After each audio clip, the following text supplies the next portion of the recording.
Hello friends, welcome to Thanjai Malar. இன்னைக்கு கவுனி அரிசியை வச்சு கஞ்சி செய்கிறத பற்றி பார்ப்போம். இந்த கவுனி அரிசியை எடுத்து ஒரு வீசம் ஊற வச்சுருக்கேன். நைட்டே ஊற வச்சுட்டேன். 8 மணி நேரம் ஊற வச்சு எடுத்துக்கிட்டு இந்த அரிசியை ஒரு மிக்சி ஜாரில் ஒரு சுற்றி எடுத்துக்கணும். பல்ஸ் மோட்டில் வச்சு அரைச்சாச்சு. இந்த மாதிரி ஸ்டேஜில் எடுத்துட்டு இதை வேக வச்சுக்கலாம். இந்த அரைச்சி வச்சதெல்லாம் குக்கரில் சேர்த்துக்கலாம்.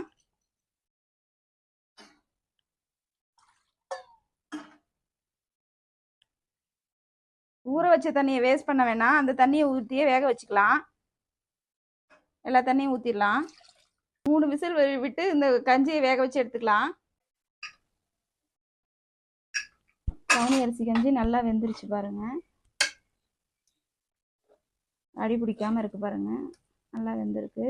இது 2 பாதியாக பிரிச்சுக்குவோம். 2 பாதியாக எடுத்து வச்சுருக்கோம் வேக வச்ச கஞ்சியை.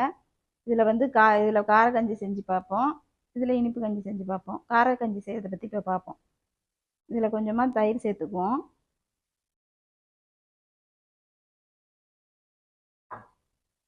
சேர்த்து நல்லா கலக்கிக்கலாம்.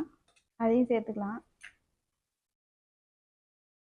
ஏற்கனவே இதில் உப்பு சேர்த்து வச்சுருக்கேன். இதை வந்து கார கஞ்சியாக சாப்பிட்லாம். இது இனிப்பு கஞ்சி. இனிப்பு கஞ்சியில் கொஞ்சமாக தேங்காய் பால் சேர்த்துக்குவோம்.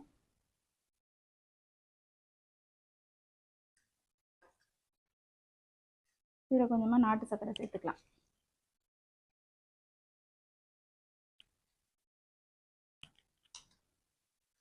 கவுனி அரிசி கஞ்சி ரெடி ஆயிடுச்சு. இந்த வீடியோ பிடிச்சிருந்தா லைக் பண்ணுங்கள், ஷேர் பண்ணுங்கள், சப்ஸ்கிரைப் பண்ணுங்கள்.